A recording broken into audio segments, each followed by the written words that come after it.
وكفى وسلام على عباده الذين اصطفى خصوصا على سيدنا ومولانا محمد المصطفى وعلى آله وأصحابه أجمعين أولي الصدق والصفاء. أما بعد فأعوذ بالله من الشيطان الرجيم. بسم الله الرحمن الرحيم. يا أيها الناس قد جاءتكم موعظة من ربكم وشفاء لما في الصدور وهدى ورحمة للمؤمنين. قل بفضل الله وبرحمته فبذلك فليفرحوا هو خير مما يجمعون. وقال تعالى إن هذا القرآن يهدي للتي هي أقوم. آمنت بالله وصدق الله العظيم. اللهم صل على محمد وعلى آل محمد كما صليت على إبراهيم وعلى آل إبراهيم إنك حميد مجيد. اللهم بارك على محمد وعلى آل محمد كما باركت على إبراهيم وعلى آل إبراهيم إنك حميد مجيد. سارے حضرات محبت اور شوق سے درود شریف پڑھیں. دوسری میری گزارش یہ ہے کہ یہ بات میری بات نہیں ہے، اللہ اور اس کے رسول صلی اللہ علیہ وسلم کی بات ہے. علماء فرماتے ہیں حضور کی ارشادات کو سننا ایسے ہے جیسے آپ حضور صلی اللہ علیہ وسلم کی مجلس میں بیٹھے ہیں. جس عظمت اور توجہ سے آپ کو وہاں بیٹھنا چاہیے تھا اسی عظمت اور توجہ سے بیٹھیں. ادھر ادھر نہ دیکھیں، آنے جانے والوں کو نہ دیکھیں، اٹھنے بیٹھنے والوں کو نہ دیکھیں. یہ دین کی بات کی بے ادبی ہے. پوری توجہ کے ساتھ سنیں گے تو اللہ عمل کی بھی توفیق نصیب فرما دیں گے. پھر درود شریف پڑھیں. اللہم صلی علی محمد وعلی آلہ.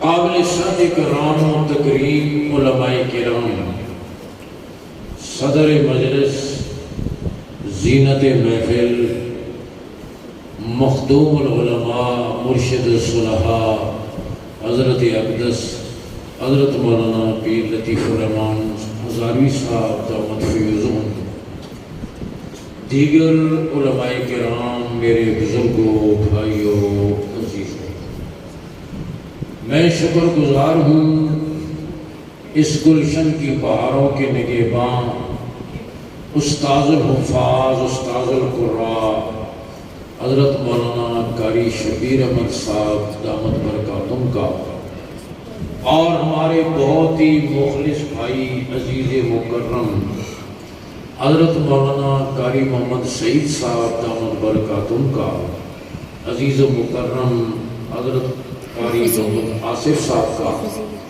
جو مسلسل مجھ سے رابطے میں رہے، یاد دہانی کرواتے رہے، اور ان کی برکت سے آج آپ کی زیارت کا، حضرت کی زیارت کا اللہ نے موقع عطا فرمایا. دعا کریں اللہ ہمارا مل بیٹھنا قبول فرمائے. جیسے بھی ہمارے عزیز مکرم تعارف فرما رہے تھے کہ الحمدللہ، ادھر ادھر نہ دیکھیں، ادھر سامنے دیکھیں، باقی ادھر پیچھے کیا دیکھیں، میں آپ کو دیکھنے کے پیچھے کو تو دیکھیں. میں عرض کر رہا ہوں کہ حضرت قاری صاحب کے تشریف لانے سے پہلے آپ کی اس آبادی حبیب کالونی میں اکا دکا کوئی حافظ تھا، اور الحمدللہ آج ہر سال 2، 4، 5، 6 حافظ تیار ہو رہے ہیں.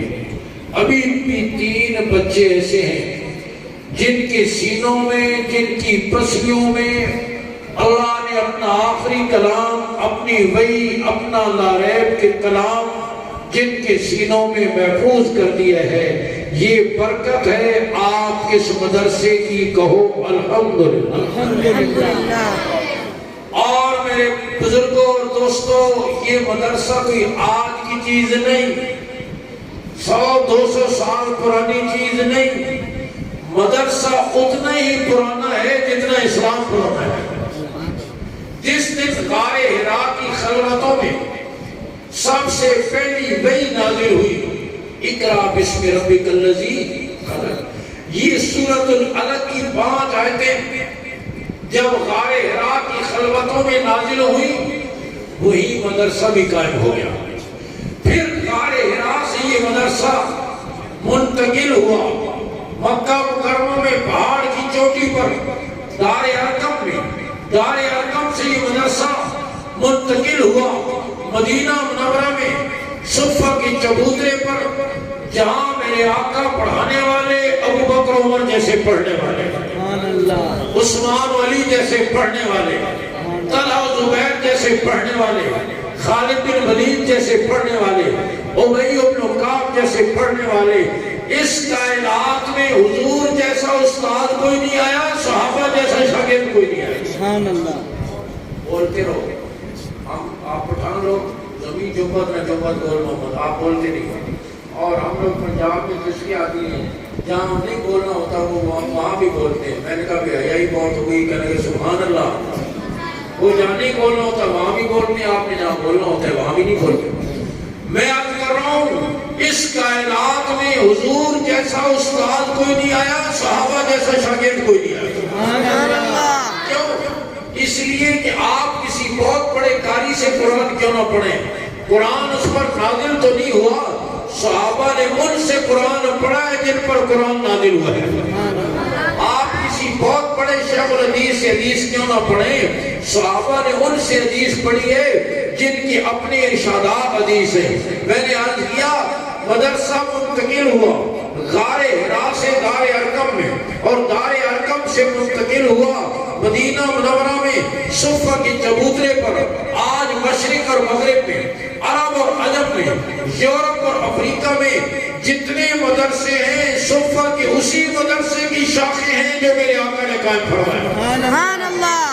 اور آج الحمدللہ یہ دینی مدارس اور علماء اپنی ذمہ داری کو پورا کر رہے ہیں۔ آپ نے ہمارے ذمہ بجلی اور گیس کی لوڈ شیڈنگ دور کرنا، علماء یہاں تشریف فرمائیں۔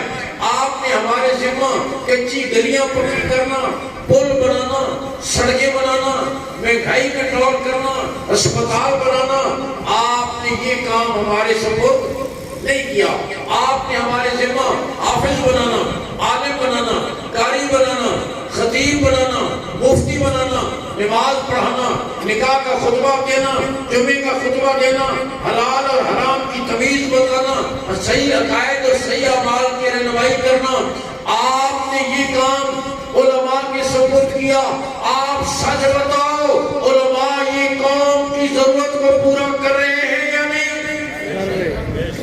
نہ صرف یہ کہ پورا کر رہے ہیں، ہمارے بچے اصلی تعلیم کے لیے دنیا کے ملکوں میں جاتے ہیں، اور دنیا بھر سے بچے علم نبوت کے لیے پاکستان کو رخ کرتے ہیں۔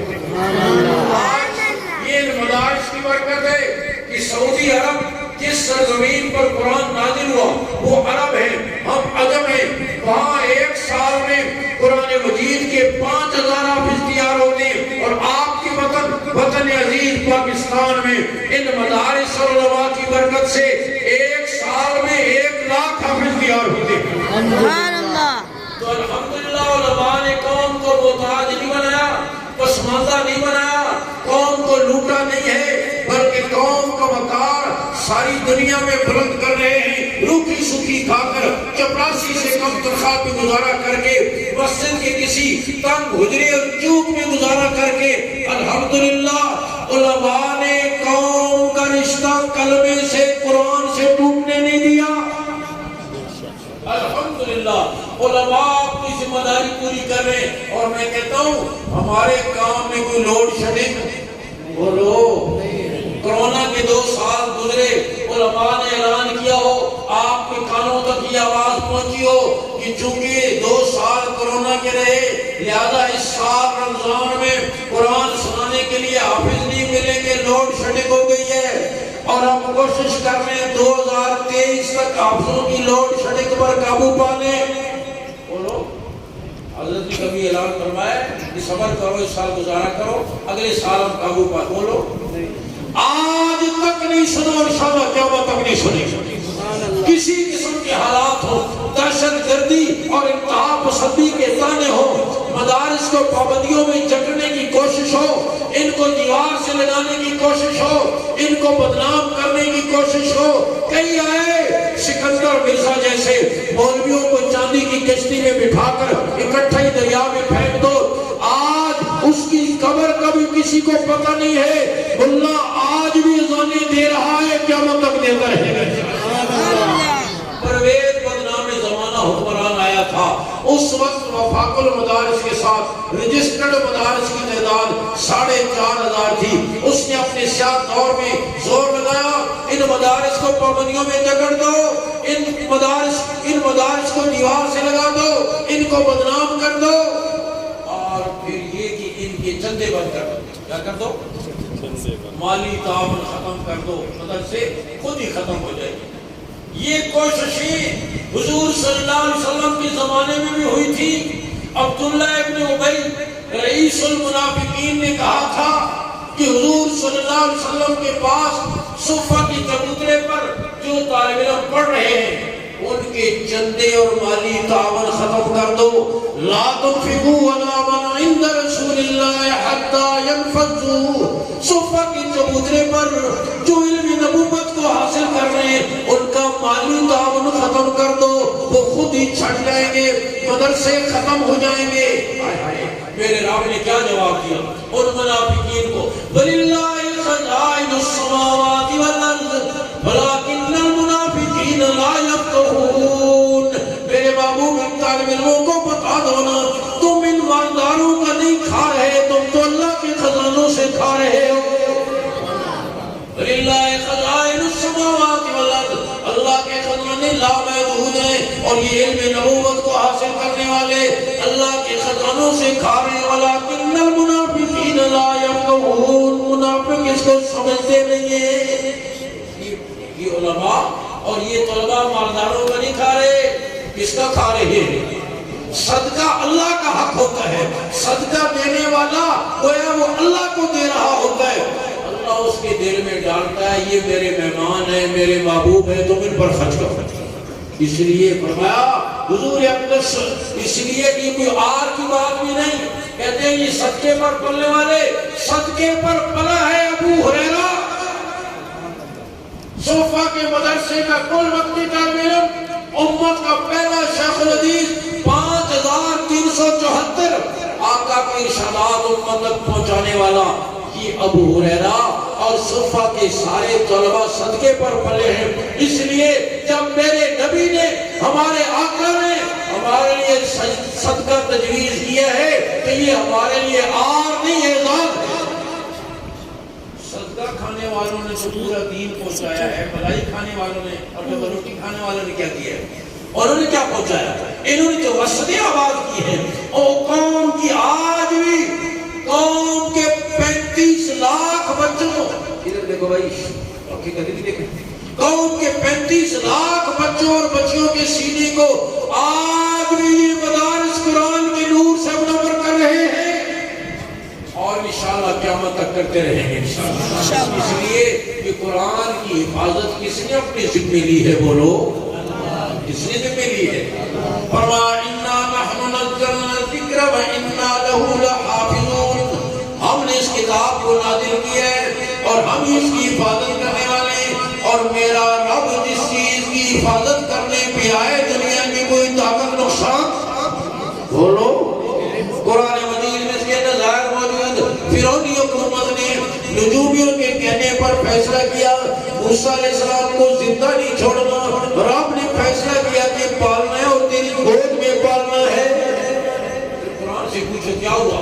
فرمایا وَأَوْحَيْنَا إِلَىٰ أُمِّ مُوسَىٰ أَنْ أَرْضِعِيهِ، ہم نے موسیٰ کی ماں کے دل میں یہ بات ڈالی، اپنے لخت جگر کو دور پلاؤ فیضا خفتی علیہ فالکی فی الیم خطرہ محسوس کرو اپنے بچے کو صندوق میں ڈالو اور صندوق کو دریا کی لہروں کی نظر کر دو چھوٹا بچہ صندوق میں ڈالے تو ختم جو کسر رہ گئی ہوگی دریا میں پھینکے تو ختم لیکن رب نے کہا بچے کو صندوق میں ڈالو اور صندوق کو موسیٰ علیہ السلام کی والدار کرنے لگی میرے رب بچے کو صندوق میں ڈالوں اور صندوق کو دریا کی لہروں کی نظر کروں پھر کیا ہوگا فرمایا فَلْيُلْقِ الْيَمُّ بِالسَّاحِلِ دریا صندوق کو ساحل پر پھینک دے گا یا اللہ پھر کیا ہوگا اور کرو ہائے پھر کیا ہوگا فرمایا یَأْخُذُ عَدُوٌّ لِّي وَعَدُوٌّ لَّهُ میرا اور موسیٰ کا دشمن اسے اٹھا لے گا میرا اور موسیٰ کا دشمن اسے اٹھا لے گا ماں کی مانتا تڑپ کے عرض کرنے لگی میرے رب اسی دشمن سے تو بچانا ہے اسی سے تو چھپانا ہے اسی سے تو اوجر رکھنا ہے وہ اٹھا لے گا تو پھر حفاظت کیسے ہوگی رب کریم نے فرمایا تو غم نہ کرنا میں چاہتا تو تیری گود میں تیرے گھر کی چار دیواری میں صندوق میں دریا کی لہروں میں غاروں اور چٹانوں میں کہیں بھی حفاظت کر سکتا تھا لیکن فرعون کے محل میں پہنچا کر اس کی گود میں پہنچا کر اس کو پہچان کروا کر اسی کا پیسہ خرچ کروا کے نہ پالو تو مجھے رب نہ کہنا پالا یا نہیں پالا اسی خزانے سے انہیں تنخواہیں دی جا رہی ہیں جو موسیٰ علیہ السلام کی قتل پر مقرر اور اسی خزانے سے انہیں تنخواہیں دی جا رہی ہیں جو موسیٰ علیہ السلام کی پرورش پر مقرر یہ میرے رب کا نظام ہے اور آج دیکھیں اس نے حفاظت کا وعدہ کیا ہے تو چھوٹے چھوٹے بچے یہ آپ کے سامنے بچے بیٹھے 6.5 سال کی عمر سے لے کر 14-15 سال تک کی عمر کے بچوں اور بچیوں کے سینوں میں اللہ اس کتاب کو محفوظ کر دیتے ہیں بعض اوقات اتنی عمر کا بچہ قرآن یاد کر جاتا ہے کہ ترازو کے ایک پڑھنے میں اگر اس بچے کو رکھا جائے دوسرے پڑھنے میں بڑی جلد والا قرآن کریم رکھا جائے شاید اس بچے کا وزن مجلد قرآن کریم سے کم ہو جائے لیکن اتنے چھوٹے سینوں میں بھی اللہ اس کتاب کو محفوظ کر دے اور فرمایا پھر یہ سینہ کتنا مبارک سینہ ہوتا ہے فرمایا جس کے سینے میں اللہ کا قرآن محفوظ ہو جائے فرمایا پھر وہ جسم فائر پروف ہو جاتا ہے حضور صلی اللہ علیہ وسلم نے فرمایا لو جعل القرآن فی احاب ثم القی فی النار محترق فرمایا اگر اس قرآن کو کسی چمڑے میں ڈال دیا جائے اور پھر اس چمڑے کو آگ میں پھینکا جائے تو وہ چمڑا نہ جلے اس کے کئی مطلب لکھیں گے محدثین نے ایک مطلب لکھا ہے چمڑے سے مراد انسانی چمڑا ہے اور قرآن مجید اگر انسانی جسم میں آ جائے حافظ قرآن کسی بدعملی کی وجہ سے جہنم میں جائے گا بھی تو جہنم کی آگ اس پر اثر نہیں کرے گی یہ گویا فائر پروف ہو گیا جہنم کی آگ سے محفوظ ہو گیا اور پھر یہ دولت میرے دوستوں غور کرو قرآن عظمت والا جو قرآن کے ساتھ جڑ گیا وہ بھی عام کپڑا ہوتا ہے کپڑے کی دکان پر پاک ناپاک ہر ایک اس کو ہاتھ لگاتا ہے 1 میٹر کپڑا کٹ کر قرآن کا غلاف بن گیا اب جو عزت قرآن کی وہ عزت اس کپڑے کی کوئی ناپاک اسے ہاتھ عام کرتا ہوتا ہے کوئی پنکھا چلتا ہے کوئی برتن ڈھانپتا ہے لیکن وہ گتا قرآن مجید کی جلد بن گیا اب کوئی اسے ناپاک ہاتھ آپ کے گھر میں معمولی قسم کی لکڑیاں پڑی تھی آپ نے ان کو جوڑ کر قرآن مجید رکھنے کے لیے ریل یا تکائی بنا دی آپ قیمتی سے قیمتی صوفے اور کرسی پر پاؤں رکھ کر کھڑے ہو سکتے ہیں لیکن اس لکڑی پر کوئی پاؤں رکھنے کی ضرورت نہیں کر سکتا کیوں اس لکڑی کی نسبت ہو گئی قرآن مجید کے ساتھ میرے دوستو کپڑے کی گتے کی لکڑی کی قرآن کے ساتھ نسبت ہو جائے اتنی قیمتی بن جاتے میرے نبی کے امتی کی نسبت ہو جائے گی قیمتی کتنا قیمتی بن جائے گا آپ کی اولادوں کی نسبت ہو جائے آپ کے بیٹوں کی نسبت ہو جائے آپ کے پوتوں کی نسبت ہو جائے نواسوں کی نسبت ہو جائے بھانجوں بھتیجوں کی نسبت ہو جائے پوتیوں نواسیوں کی نسبت ہو جائے اور بھانجوں بھتیجیوں کی نسبت ہو جائے وہ کتنی قیمتی بن جائے گا اور میرے دوستو ساری دولتیں یہی رہ جائیں گی ساتھ جانے والی چیز بولو کوئی چیز جائے گی ساتھ سر کی ٹوپی اترے گی آنکھ کا چشمہ اترے گا گلائی کی گھڑی اترے گی عورت ہے تو زیور اترے گا ماتھے کا جھومر اترے گا گلے کا ہار اترے گا ہاتھوں کے کنگن اترے گی انگلی کی انگوٹھی اترے گی پاؤں کا پازیب اترے گا سر پر لباس اترے گا اور 2 چادروں میں لپیٹ کر رخصت کر دیا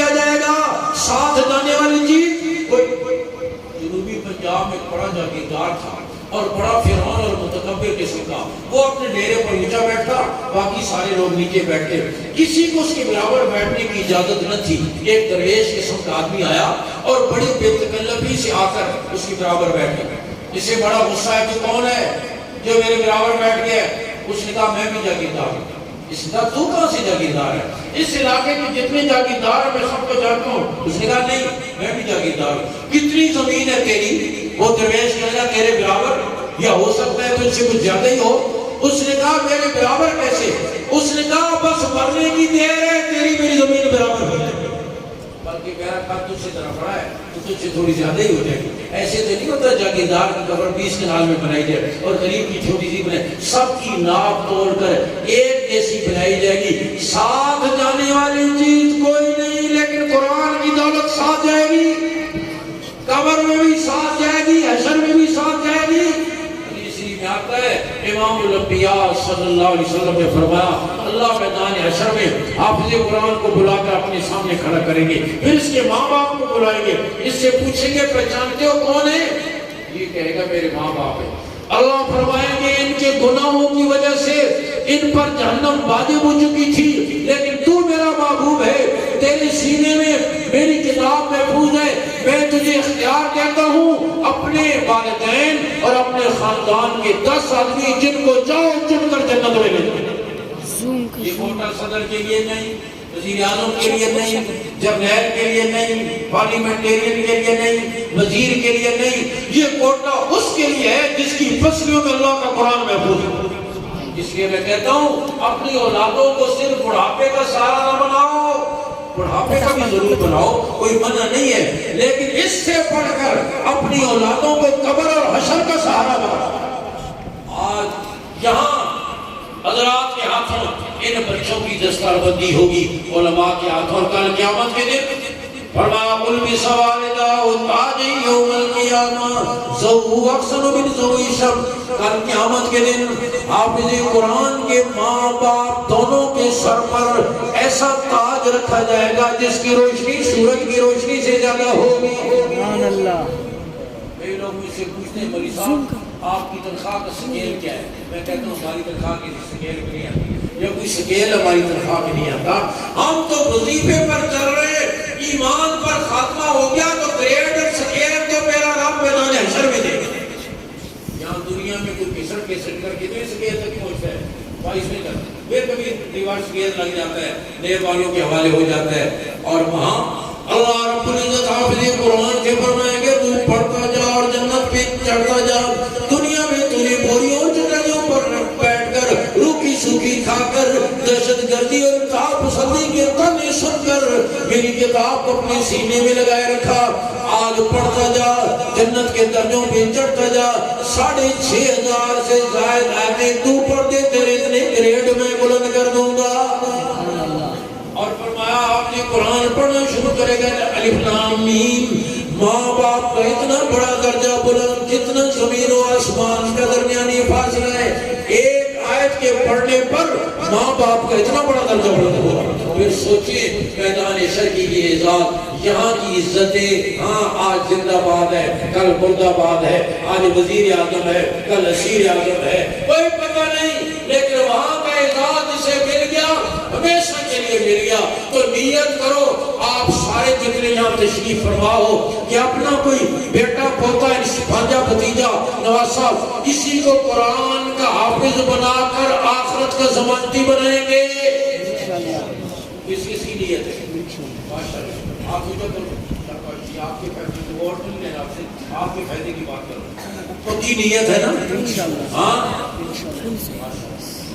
آپ ذرا گھر جاؤ گے نا, جڑے بڑے گھر میں جو ہوم سیکرٹری بیٹھا ہوا ہے نا وزارت داخلہ, ہاں وہ کہہ کہ میرا دماغ خراب ہے, یہ کھائے گا کہاں سے؟ یہ بھی میں بتاتا چلا جاؤں کہ کھائے گا کہاں سے.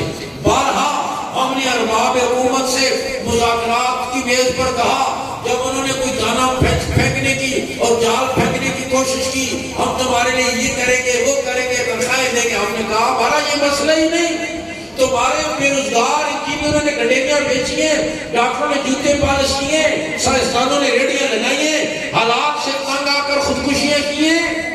آج تک کسی کسی حافظ قاری مولوی نے بھوک سے تنگ آ کر خودکشی کی ہے؟ آپ کے علم میں کوئی بات آئی ہوتی یہ تو ہو سکتا ہے زیادہ کھاتے کھاتے مر گئے ہوں، حضرت صاحب ادھر ہی 40 عمر شہید ہو گئے ہوں، ہاں لیکن یہ میرے رب کی غیرت کے خلاف ہے۔ اے اپن سی کیٹ ڈاگ پڑھانے والا سکول ٹیچر، میرا رب اس کو پالے اور ذالک الکتاب لا ریب فیہ پڑھانے والے کو نہ پالے، اتنی عزت سے پالتا ہے آپ اس کا تصور نہیں کر سکتے۔ میں تو کہا کرتا ہوں ہمارے ہاں جو مدرسوں میں بکرے آتے ہیں وہ بھی لینڈ کروزر پر چڑھ کر آتے ہیں۔ سو سیٹ صاحب نے گاڑی نکالی، آگے کا درز ہوا، ٹائر پھٹ گیا، ڈرائیور سے پوچھا صدقہ نہیں کی تھی؟ کہتا ہے یاد ہی نہ، کہتا چل بکرا لے اور گاڑی میں ڈال، سیدھا مدرسہ پہنچ۔ گاڑی رکتی ہے مدرسے کے گیٹ پر، دروازہ کھلتا ہے، بکرا بڑی شان سے نیچے اترتا ہے اور طالب علموں کی خدمت میں پہنچ جاتا ہے۔ یہ ہمارا مسئلہ ہی ہمارے ساتھی ہیں چک بیلی کی طرف ان کا مدرسہ ہے اور قریب فوجی کیمپ ہے، کہنے لگے 2 فوجی آ گئے، گلکاری صاحب کیسے کرتے ہیں؟ خرچہ کہاں سے آتا ہے؟ ان کو ہمارے خرچے کی بڑی فکر ہوتی ہے، خرچہ کہاں سے آتا ہے؟ کہنے لگے میں نے ابھی کوئی جواب نہیں دیا تھا کہ ایک اور فوجی گاڑی آ کر گیٹ پر رکی اور ڈرائیور نیچے اترا اور کہنے لگا کرنل صاحب نے 400 روٹیاں اور 3 دیگچے سالن کے بھیجے ہیں۔ میں نے کہا اس طرح چلتا ہے، میرا جواب دینے سے پہلے اللہ نے آپ کو جواب دے دیا ہے، تو یہ ہمارا مسئلہ ہی نہیں۔ اس لیے جہاں یہ جا کر بیٹھ جائے گا، جتنے ہمارے حضرت سے پوچھیں، باقی علماء یہاں بیٹھیں، مجھ سے پوچھیں، ہمارا وہ ادارہ کبیال کیمپ میں ہے، تاجروں کا علاقہ نہیں، فوجیوں کا علاقہ، وہ بھی ریٹائر سے ادارہ، شام کو سستی 22 نمبر پہ ڈھونڈ رہے ہوتے ہیں اور روزانہ کا خرچ 1 لاکھ روپے ہے۔ اللہ سب کو کھلا رہا ہے اور موٹا گوشت نہیں چھوٹا گوشت کھلا رہا ہے، تو یہ ہمارا مسئلہ ہی نہیں۔ یہ جہاں جا کر بیٹھ جائے گا اس کی وجہ سے سینکڑوں ہزاروں اور کھائیں گے۔ اس لیے پکی نیت کرو کہ انشاءاللہ اپنی اولادوں کو سب سے پہلے قرآن سے وابستہ کریں گے۔ اب ہاتھ کھڑے کرو، کس کس بھی نیت کرو انشاءاللہ۔ وزارت داخلہ کے جواب میں نے بتا دیا نا آپ کو، اس کی آپ جڑیں پڑھ کر چلو، ہاں پوری قوت سے بات کرو گے انشاءاللہ۔ اور دوستو میں آپ کر رہا ہوں قرآن عظمت والا جو قرآن کے ساتھ جڑ گیا وہ بھی میں مسلمان کی جو آخری باتیں میں آج کر رہا ہوں، ہمارے یہ آج پھنس گئے ہیں، ورنہ یہ ناکام جو ہے نا یہ پہلے شروع ہو جاتے ہمیں بٹھائے رکھتے ہیں۔ تو اللہ نے جزائے خیر دے، مجھے تو کسی کو 5 بجے کو کشمیر نکل رہا ہے اور میں 6-7 مہینے سے مسلسل سفر میں ہوں، کمر میں سخت تکلیف ہے، کوئی 1,25,000 کلومیٹر میں سفر کر چکا ہوں اور ابھی کمر میں درد، بیٹھنا مشکل ہے، اس لیے میں نے حضرات سے درخواست کی، ورنہ میں آخر تک بیٹھتا اور ہماری یزید پہلے منظور کلام پڑھتے، آپ اسی طرح بیٹھے رہیں گے۔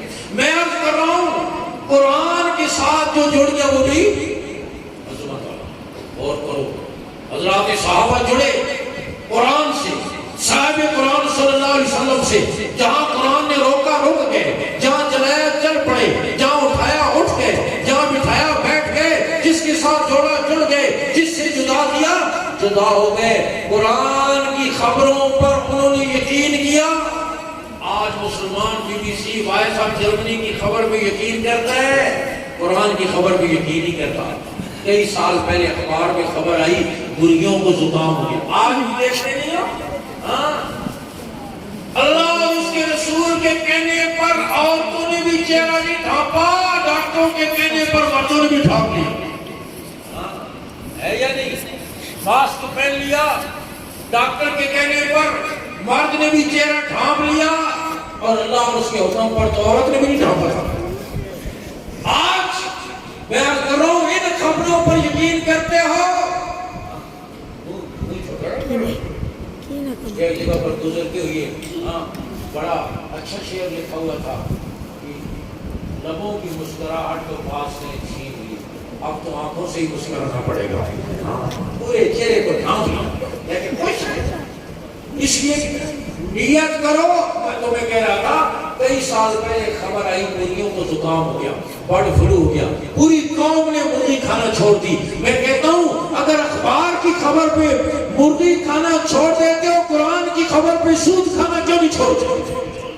قرآن کی خبر پہ رشوت کا مال کھانا کیوں نہیں چھوڑتے؟ قرآن کی خبر پہ یتیم کا مال کھانا کیوں نہیں چھوڑتے؟ قرآن کی خبر پہ وراثت میں بہنوں کا حق مارنا کیوں نہیں چھوڑتے؟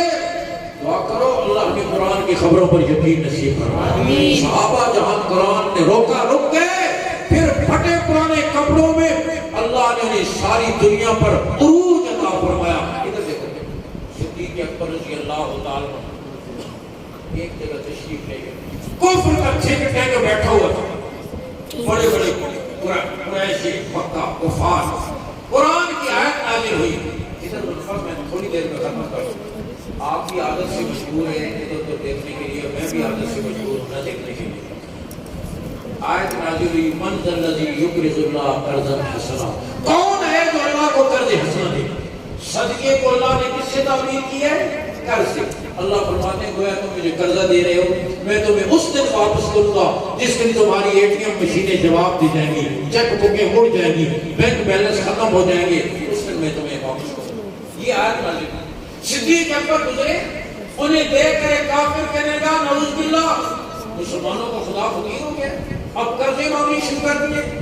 یہ اس نے کہا, صدیق اکبر نے رکھ کے تھپڑ پوری قوت سے اس کے منہ میں رسید کیا اور اسے پیغام دے دیا کہ اللہ کے عذاب کی پہلی قسط وصول کر. تھپڑ مار کر صدیق اکبر واپس آئے. وہ مشرک کے پیچھے پیچھے شکایت لے کر حضور کی خدمت میں پہنچ گیا. حضور ابو بکر نے مجھے تھپڑ مارا. آپ اپنے شاگردوں کے مزاج سے اچھی طرح واقف تھے. آپ نے فرمایا ابو بکر نے نہیں مارا ہوگا, عمر نے مارا ہوگا. نہیں حضور ابو بکر نے مارا ہے, میں نے تھپڑ کھایا اچھی طرح پہچانا ہے, ابو بکر نے مارا ہے. کیوں ابو بکر؟ جی حضور ایسے ہوا, اس نے میرے رب کی شان میں گستاخی کی اور میں نے تھپڑ مارا. اب نبوت کا انصاف دیکھو نا, ایک طرف جانی دشمن ہے, ایک طرف جارحار ہے. آپ نے فرمایا ابو بکر کوئی گواہ لاؤ, اس نے رب کی شان میں گستاخی کی. صدیق اکبر مسلمان تو نہ تھا کوئی نہیں, گواہ میں کہاں سے لاؤں؟ آپ نے فرمایا جو بھی ہے ضابطہ یہی ہے, گواہ لانا پڑے گا. صدیق اکبر سوچوں میں گم قریب تھا, حضور اس مشرک کو اجازت دیتے اور وہ بدلہ لیتا کہ رب ذوالجلال نے آسمانوں پہ فرمایا جبریل جلدی پہنچ, جبریل جلدی پہنچ. اگر زمین والوں میں ابو بکر کی گواہی دینے والا کوئی نہیں تو آسمانوں پر رب جو موجود ہے. قد سمع اللہ قول الذین قالوا ان اللہ فقیر ونحن اغنیاء, ہم نے خود سنا اس مشرک نے کہا اللہ فقیر ہے اور ہم غنی ہیں. خود رب ذوالجلال صدیق اکبر کے لیے وکیل صفائی بن گئے. ان کی تعریف میرا رب آسمانوں سے کرتا ہے. قرآن عظمت والا, قرآن کے ساتھ جڑ گئے, وہ بھی نیت کریں انشاءاللہ ہم اپنا تعلق بھی قرآن کے ساتھ جوڑیں گے, اپنی اولادوں کا تعلق بھی قرآن کے ساتھ جوڑیں گے. ہمارے گھر میں روز قرآن کھلے گا. اپنا منہ شیمپو سے دن میں کئی دفعہ دھوتے ہیں, لیکن قرآن ریشمی غلاف میں لپیٹ کر الماری کے اوپر کے خانے میں اس کی گرد بھی کو نہیں چھاڑتا. میں کہتا ہوں مسلمان کے دل میں تو نور ایمان ہے, کافر اس قرآن کو سنتا ہے اس کا دل پسیج جاتا ہے, زنگ ابھر جاتا ہے, کفر کافور ہو جاتا ہے, اندھیرے چھٹ جاتے ہیں. امیر شریعت سید اللہ شاہ بخاری فرماتے ہیں 1930 میں ہندوستان کی ڈمڈم جیل میں تھا. جیل والوں نے رات کو سزا کے طور پر مجھے چکی پہ بٹھا دیا, دانے پیسنے کے لیے دے دیے. شادی فرماتے ہیں ادھر سے میں نے چکی پیسنا شروع کر دی اور ادھر سے سورہ یوسف کی تلاوت کرنا شروع کر دی. اور جن لوگوں نے امیر شریعت کو دیکھا اور سنا وہ جانتے ہیں امیر شریعت قرآن پڑھتے تھے, معلوم یہ ہوتا تھا قرآن ابھی نازل ہو رہا. نہرو جیسا ہندو ایک پاؤں پہ کھڑے ہو کر پوری رات شادی کا قرآن سنتا تھا. شادی فرماتے ہیں ادھر سے میں نے چکی پیسنا شروع کر دی, ادھر سے میں نے سورہ یوسف کی تلاوت کرنا شروع کر دی. شادی فرماتے ہیں رات کا سناٹا, چاند کی چاندنی, کوٹڑی کی خلوتیں, جیل کی سلاخیں, قرآن کی علامتیں. ادھر سے میں نے چکی پیسنا شروع کی, ادھر ساری دنیا سے کٹ کر میں نے سورہ یوسف کی تلاوت شروع کی. چکی پیسنا چلا گیا, تلاوت کرتا چلا گیا, یہاں تک کہ پون گھنٹہ گزر گیا. پون گھنٹے کے بعد میری پیٹھ پر کسی نے ہاتھ رکھا, میں نے پلٹ کے دیکھا جیل کا انگریز سپرینٹینڈنٹ کھڑا ہوا, سالوں کا تار ہونا ہے اور کہتا اللہ شاہ بخاری تجھے تیرے نبی کا واسطہ بس کر, ایک آیت بھی اور پڑھی میرا کلیجہ پھٹ جائے. کون گھنٹے سے میں کھڑا رو رہا ہوں, اب میرے اندر رونے کی طاقت بھی نہیں ہے, میں تجھے تیرے نبی کا واسطہ دیتا ہوں بس کر, ایک آیت بھی اور پڑھی میرا کلیجہ پھٹ جائے گا. میرے دوستوں کافر سنے دل پسیج جائے, سنا بہار میں تبدیل ہو جائے, کفر کافور ہو جائے, اندھیرے چھٹ جائیں, مسلمان پڑے گا سنے گا دل میں بہار نہیں آئے گی. نیت کرو کہ انشاءاللہ ہمارے گھر میں روز قرآن کھلے گا اور نہیں پڑھا ہوا تو پڑھنا شروع کر دیں. یہ بھی نہیں کر سکتے تو کنز المال کی روایت ہے میرے آقا نے فرمایا 4 چیزوں کا دیکھنا بھی عبادت ہے. کتنی چیزوں کا؟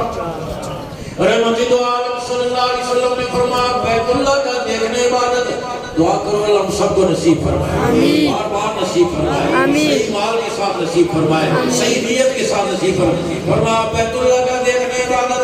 120 نعمتیں ہر وقت بیت اللہ پہ نازل ہوتی ہیں. 60 طواف کرنے والوں کے لیے, 40 عبادت کرنے والوں کے لیے, اور 20 ان کے لیے جو بیٹھے بیت اللہ کو دیکھتے رہتے ہیں. کتنی چیزوں کا دیکھنے عبادت؟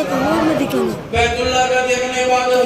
دوسرے نمبر پہ میرے آقا نے فرمایا زمزم کے پانی کا دیکھنا عبادت, پینا الگ عبادت اور دیکھنا. تیسرے نمبر پہ میرے آقا نے فرمایا والدین کے چہرے کا دیکھنا عبادت. اور کرو والدین کے چہرے کی زیارت کو میرے نبی نے بیت اللہ کے ساتھ ذکر فرمایا, زمزم کے ساتھ ذکر. والدین کے چہرے کا دیکھنا عبادت. اور چوتھے نمبر پہ میرے آقا نے فرمایا قرآن مجید کا دیکھنا عبادت. کتنی چیزوں کا دیکھنا عبادت؟ بیت اللہ کا دیکھنا عبادت. نمبر 2 بولو زمزم کے پانی کا دیکھنا عبادت. والدین کے چہرے کا دیکھنا عبادت. اور چوتھے نمبر پر دوسری حدیث ہے 4 آوازیں اللہ کو بڑی پسند ہیں. ہاں 4 کتنی آوازیں؟ میرے آقا نے فرمایا دنیا میں ہزاروں پھیلی ہوئی آوازیں, تاجروں کی اپنی آواز, ملازمین کی اپنی آواز, ڈاکٹروں کی اپنی آواز, حکومت کی اپنی آواز, اور پوزیشن کی اپنی آواز.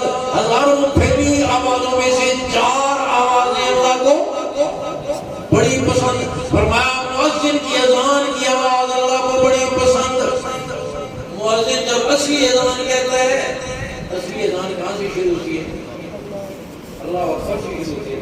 کہاں سے شروع ہوتی ہے اور کہاں ختم ہوتی ہے؟ فرمایا مؤذن جب اذان کہتا ہے, مؤذن کی اذان کی آواز اللہ کو بڑی پسند. دوسرے نمبر پہ حج یا عمرہ کرنے والا کفن جیسی چادر لپیٹ کر پراگندہ بال, غبار آلود چہرہ, اور لبیک اللہم لبیک لبیک لا شریک لک لبیک ان الحمد والنعمت لک والملک لا شریک لک تلبیہ پڑھتے ہوئے چل پڑتا ہے. یہ تلبیہ کی آواز اللہ کو بڑی پسند ہے. کتنی آوازیں؟ 4. پہلی یاد رکھا کرو, گھر والوں کو بھی بتایا کرو, گھر سے ٹماٹر ملے گی نہیں لے کر جایا کرو, یہ بھی بتایا کرو. کتنی آوازیں پسند؟ پہلی کون سی؟ مؤذن کی اذان کی. دوسرے نمبر پر تلبیہ کی, حج عمرہ کرنے والے کی. اور تیسرے نمبر پر میرے آقا نے فرمایا, غور سے سنیں, مجاہد کی میدان جہاد میں نعرہ تکبیر کی آواز اللہ کو بڑی پسند. کس کی؟ کس کی بولو؟ مجاہد. کہاں پر؟ مجاہد کی میدان جہاد میں نعرہ تکبیر کی آواز اللہ کو. چاولوں کی دیکھ کے نعرہ مار دینا, چاولوں کی دیکھ دیکھی اور خوش ہو کر نعرہ تکبیر. کھیر کی خوراک سامنے آئی تو نعرہ مار دیا. چاولوں کی دیکھ پر نہیں, کھیر کی خوراک پر بھی نہیں. کہاں؟ بولو میدان جہاد میں. مجاہد کی میدان جہاد میں نعرہ تکبیر کی آواز اللہ کو. اور چوتھے نمبر پر میرے آقا نے فرمایا قرآن کی تلاوت کی آواز اللہ کو بڑی پسند. قرآن کا مہینہ آ رہا ہے, قرآن کے نزول کا, قرآن کی سالگرہ کا مہینہ. نیت کرو تراویح میں شوق سے قرآن سنیں گے. من قام رمضان ایمانا واحتسابا غفر له ما تقدم من ذنبہ. میرے آقا نے فرمایا جو رمضان کی راتوں میں کھڑا رہا اللہ اس کے پچھلے گناہوں کو معاف کر دیں گے.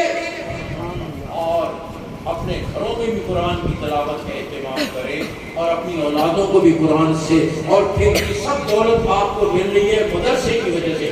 مدرسے کی صحبت. آج دنیا کا کافر گورا انگریز, ان کی روحانی نسل کالا انگریز, ایڑی چوٹی کو زور لگا کر مسلمان کا قلب مسجد سے, مدرسے سے, داڑھی سے, پگڑی سے, برقعے سے, پردے سے توڑنا چاہتا ہے.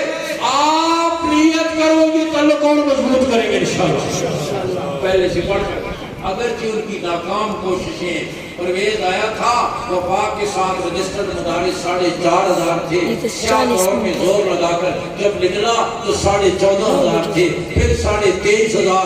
اب جب سے حکومت نے نئے وفاق بنائے اپنے من پسند لوگوں کے ذریعے اس وفاق کو کمزور کرنے کے لیے، تو اب 23,500 سے بڑھ کر 25,000۔